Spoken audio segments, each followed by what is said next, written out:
नमस्कार साथियों, स्वागत है आप सभी का। मैं हूं अंकित अवस्थी और आप हैं मेरे साथ में किसी के बिकने की खबर सुनने के लिए। बिक कौन रहा है?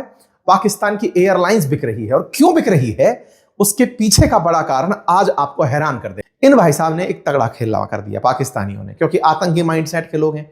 इन्होंने फ्लाइट बनाई और बना करके एफिल टावर को निशाना बनाते हुए दिखाई कि Paris we are coming today. अब भाई साहब वी आर कमिंग टुडे जैसे इन्होंने दिखाया, लोगों ने सोशल मीडिया पर सवाल कर लिए कि क्या फिर ये एफिल टावर पर आतंकी हमला करने वाले हैं?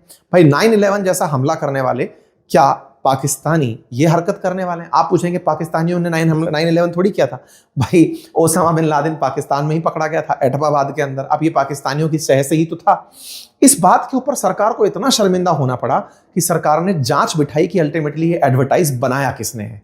इनके किस्से अनंत है। मतलब इस तरह का है कि पाकिस्तानी एयरलाइंस का कैबिन क्रू मिस हो जा रहा है।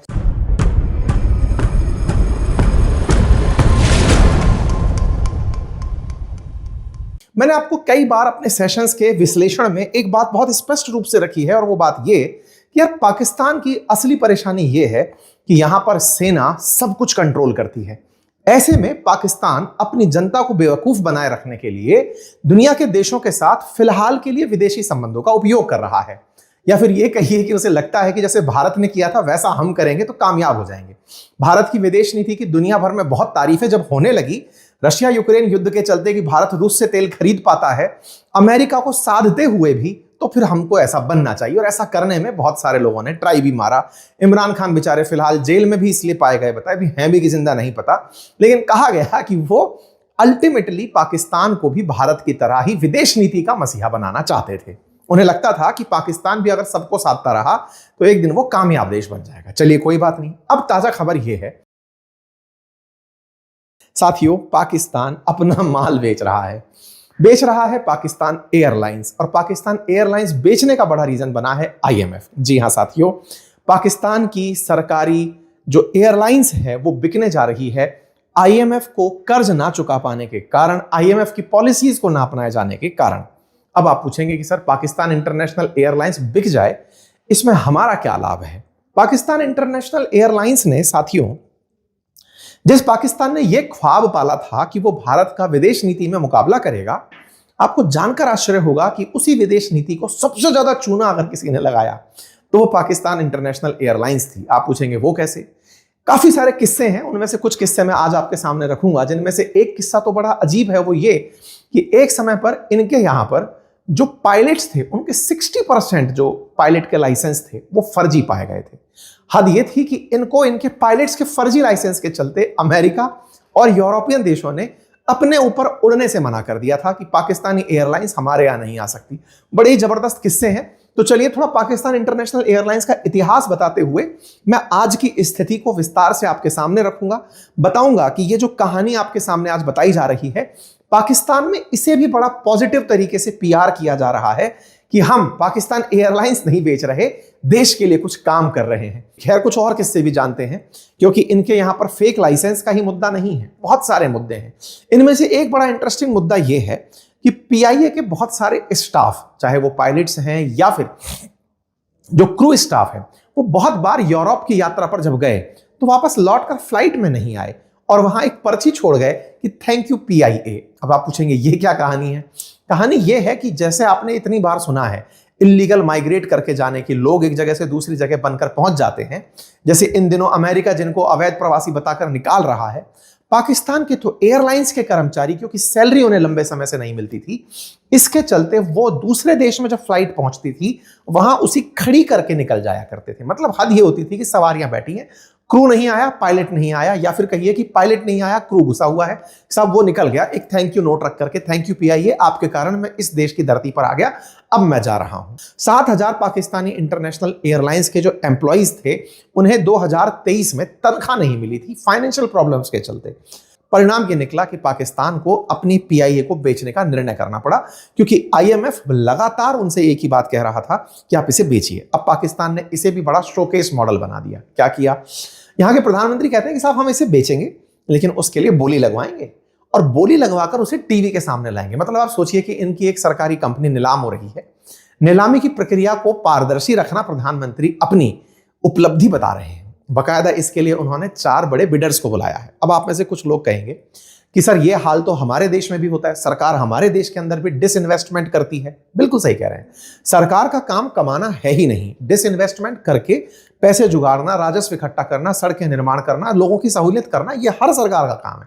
पाकिस्तान को इस बात पर ब्लेम नहीं दिया जा रहा कि साहब वो ऐसा बिडिंग क्यों करवा रहे हैं या फिर बेच क्यों रहे हैं। सवाल ये है किसके दबाव में? दबाव है आईएमएफ का। आईएमएफ से क्या दबाव है? पिछले साल जो इन्होंने $7 बिलियन का कर्जा लिया था, उसकी 5 शर्तें जो पूरी करनी थी बेयर मिनिमम, उसमें से ये मात्र 2 ही पूरी कर पाए। इन्हें विनिवेश करने की कहा गया था कि तुम्हें इसकी बकायदा मंत्री बनाया भाई इन्होंने डिसइन्वेस्टमेंट का, कि तुम्हें सरकारी संपत्तियां बेचने के लिए एक मंत्री बनाना है। इनसे कहा गया था सरकारी संपत्ति बेचकर पैसा इकट्ठा करके हमें चुकाओगे।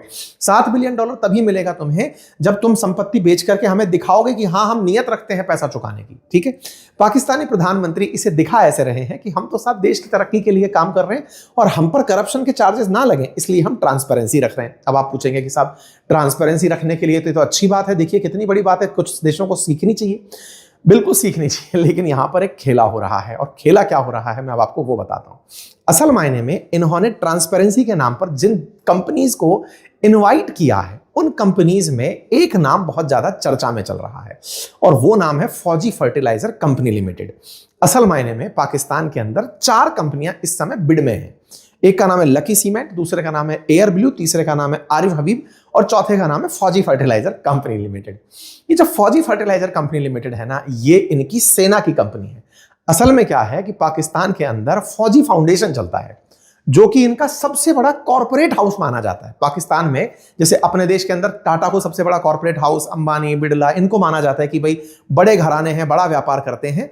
ऐसे ही पाकिस्तान के अंदर जो बड़े घराने माने जाते हैं उनमें से फौजी फाउंडेशन है, और फौजी फाउंडेशन के अंदर फौजी फर्टिलाइजर कंपनी लिमिटेड काम करती है। जो फौजी फर्टिलाइजर कंपनी लिमिटेड है ना, ये कंपनी बोली लगाने पहुंच रही है। तो ऐसे में जनता जो कि इमरान खान के भड़काने पर सेना के खिलाफ हो रखी थी, वो कहीं फौज के अधीन जाते हुए पीआईए को देखकर कहीं बौखला ना जाए। इसीलिए मैं कह रहा हूं कि इनकी अब आने वाले समय में जो जासूसी करने वाली जो सेना है, या फिर जो आतंकी पैदा करने वाली सेना है, अब वो हवाई जहाज उड़ाया करेगी, और हवाई जहाज के साथ साथ वो अपने सारे मुकाम हासिल करती चली जाएगी जो उनके निहित उद्देश्य है आतंक को वैश्विक रूप से प्रसारित करने का। खैर, फिलहाल के लिए चूंकि वो कंपनी यहां पर बिडर बनकर आई हुई है, तो उसके चलते ही सारे सवाल निकल कर आ रहे हैं। आपको जानकर आश्चर्य होगा कि आसिम मुनीर, जिसने पूरी तरह से पाकिस्तान को अपने अधीन करने की प्लानिंग की हुई है, उसी का बनाया हुआ एक क्वार्टर मास्टर जनरल होता है। वो क्वार्टर मास्टर जनरल इस फौजी फर्टिलाइजर का हेड है, जो कि यहां पर बोली में पहुंच रहा है। संभावना है कि वो बोली जीत भी जाए और पाकिस्तान में सेना की ही एक कंपनी के पास में इनकी पाकिस्तान इंटरनेशनल एयरलाइंस आ जाए। कुल जमा अर्थ यह है कि पाकिस्तान बिक रहा है, और ऐसे में बिकने का बड़ा कारण जो है वो आईएमएफ की लोन चुकाई है। ऐसे में पाकिस्तान ने कुछ महीने पहले ही जुलाई में अपने यहाँ की एलएनजी को, जो सरकारी कंपनी के पास थी, उसे डिसइन्वेस्ट किया था। ऐसे ही थोड़े दिन पहले गोल्ड माइंस जो रैको डिग थी, इसको इन्होंने डिसइन्वेस्ट किया था। कुल मिलाकर के विनिवेश कर रही है पाकिस्तान सरकार, जो कि गलत नहीं है। फिर से मैं एक लाइन बोल दूं, आप में से कुछ लोग हो सकता है ये कहें भारत सरकार भी तो ऐसे करती है, एनटीपीसी, ओएनजीसी, तमाम कंपनियों के अंदर ऐसा होता है। बिल्कुल सही कह रहे हैं आप। कारण क्या है वो सबसे इंपॉर्टेंट है, इसका इंटेंट क्या है, कर्ज चुकाना या फिर अपने देश में तरक्की लाना। क्योंकि सरकार का काम होता है नवाचार करते हुए पुराने धंधों को बेचते चले, नए धंधों में जहां पर कैपिटल बहुत लगता है वहां पर खुद निवेश करें। जैसे भारत ने अब स्पेस पर पूरा ध्यान दिया हुआ है, स्पेस में नई कंपनियों को लाने का प्रयास किया जा रहा है, बिल्कुल यूएस में जैसे होता है। वहां पर नासा अब अर्थ की ऑर्बिट में जाने वाली सैटेलाइट्स नहीं छोड़ता, वो केवल और केवल इंटरप्लैनेटरी सैटेलाइट्स को ही लॉन्च करता है। कहता है कि बाकी जो सैटेलाइट्स हैं वो प्राइवेट प्लेयर्स छोड़े, हम इसको छोड़ के आगे बढ़ रहे हैं। तो सरकार कैपिटल इंटेंसिव काम करे, बाकी काम औरों के लिए छोड़ दे, ये डिसइन्वेस्टमेंट का मेजर रीजन होता है। लेकिन पाकिस्तान है जी, पाकिस्तान के बारे में तो आप क्या ही कह सकते हैं। फिलहाल के लिए इतना ही। जानकारी पसंद आई हो तो साथियों से साझा करें, चैनल पर नए हैं तो सब्सक्राइब कर लें। मेरा ये जो फिलहाल आप नया पैटर्न देख रहे हैं सेशन का, ये कुछ कारण है, ऑफिशियल पर्पज से मैं कहीं बाहर हूं और ऐसे में आपको बोर्ड के सामने दिखाई नहीं दे रहा हूं, जल्दी ही दिखाई दूंगा और बेहतरीन तरीके से विश्लेषण करेंगे। तब तक के लिए चैनल पर बने रहिए, साथियों से साझा करिए। धन्यवाद।